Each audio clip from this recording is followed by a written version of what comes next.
Okay, let's just get straight into this July 2026 housing explainer. Because if you're one of the millions sitting patiently on the sidelines, just waiting for a 2008 style crash so you can finally scoop up a home on the cheap, well, we just got hit with a massive reality check. Fresh data from the big financial institutions is telling us the market isn't breaking at all. Actually, it's freezing. You might be caught right now in what experts are calling the affordability trap. So today we're going to break down exactly what this news means for your wallet and why the old rules of real estate have permanently shifted. Here's how we're going to unpack this whole freeze step by step. We'll start with the housing market reset, explain this affordability trap, debunk a major post-World War II housing myth, look at Morgan Stanley's 5 big predictions, and then, most importantly, talk about how you should actually respond. All right, Section 1, the housing market reset and why the crash isn't coming. So to really grasp where we're headed, we first have to look at this major shockwave that just dropped. Morgan Stanley put out a research report, and they stated it point blank. The crash everyone's been waiting for might not ever happen. The market isn't breaking. Instead, it is permanently resetting to a new, much more expensive normal. For years, we all kind of assumed what goes up must come down, right? But the structural foundation of today's market is literally nothing like the subprime mortgage crisis we saw back in 2008. And that brings us to the immediate, on-the-ground reality. Median home prices just hit $429,000. That's up another 1.3% from just a year ago. And all the while, 30-year mortgage rates are stubbornly hovering right near 6.5%. So we're in this incredibly weird paradox right now. Demand is weak because, let's face it, homes are completely unaffordable for the average person. But supply is just as weak. These two forces are basically canceling each other out, locking prices at these record highs and leaving both buyers and sellers completely paralyzed. Moving on to Section 2. Let's explain this affordability trap and the lock-in effect. So why exactly is supply so restricted? Well, just look at the current distribution of mortgage rates. Right now, roughly 70% of homeowners are sitting on a mortgage rate below 5%. And get this, a staggering 50% have a rate under 4%. These are absolute golden handcuffs. I mean, think about it. There is zero financial incentive for a homeowner to sell, give up their dirt cheap debt, and take on a brand new mortgage that's going to cost them maybe 50% more every single month. They are just staying put. And because nobody wants to give up that cheap debt, housing turnover is currently the slowest it has been in 40 years. This massive deep freeze hasn't budged for 11 straight quarters. We literally cannot build homes fast enough to replace the inventory that existing homeowners are refusing to list. So the trap is fully set. Buyers simply can't afford to buy, and sellers can't afford to sell. Which brings us to Section 3, the post-World War II housing myth, and why it was a one-time exception. To really understand why this market feels so paralyzing, we have to look at some fascinating recent research from Harvard. You see, we all grew up with this ingrained belief that housing should just be easily affordable, that it's the standard American baseline. But looking at the timeline, the post-World War II housing boom was actually a super rare historical anomaly. It wasn't the permanent rule. When 16 million veterans came home, the government engineered a massive boom via the GI Bill to stabilize the economy.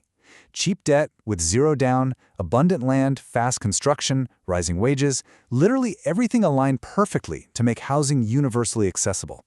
Fast forward to today, and we have the exact opposite conditions. We're fighting tighter zoning laws, incredibly expensive home insurance, elevated rates, and wages that haven't even come close to keeping up with property prices.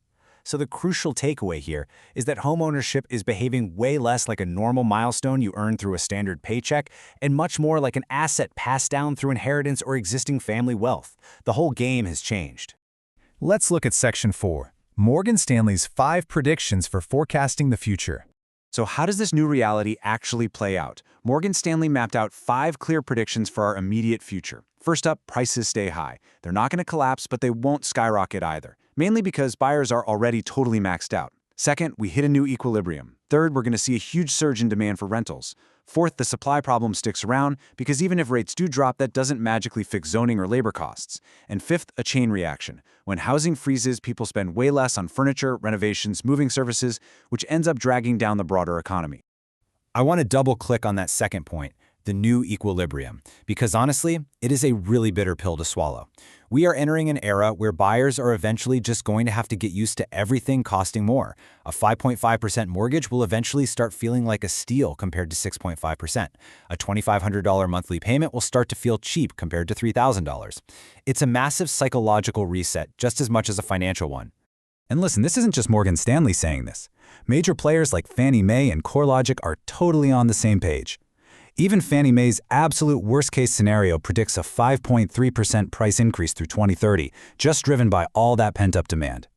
Now, the main counterargument you'll hear is inflation, right? Like, sure, the nominal dollar amount of your home goes up, but inflation might eat away at the true purchasing power of that asset.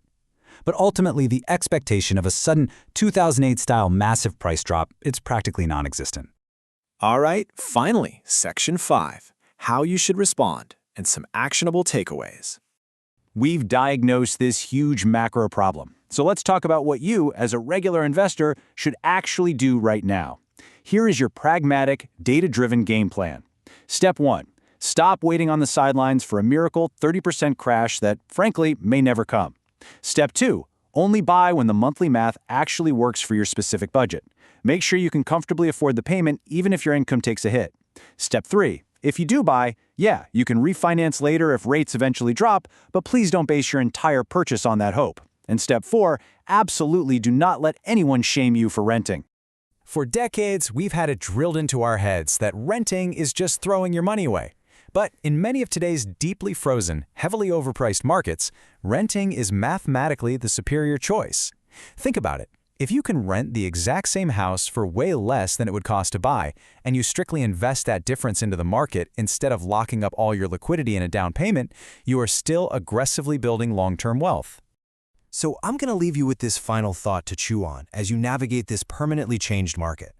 Are you going to keep waiting around for conditions that belong to a totally bygone era?